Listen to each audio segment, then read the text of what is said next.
Assalamualaikum warahmatullahi wabarakatuh. Bertemu kembali di Aceh Gallery, channel khusus sejarah Aceh dalam sejarah 1 menit.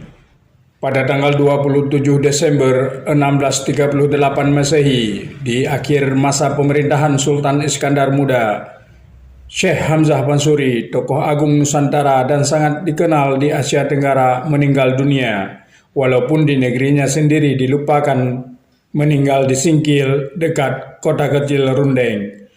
Kisah kehidupan ulama Aceh yang menjadi milik dunia. Masih banyak misteri tentang kehidupan Hamzah Pansuri yang belum terkuak. Pengaruh pemikirannya yang sedikit banyak mewarnai pemikiran keislaman di Nusantara. Hamzah Pansuri ini perlu dibangkitkan dan dijadikan sebagai sebuah simbol kemegahan dunia Aceh.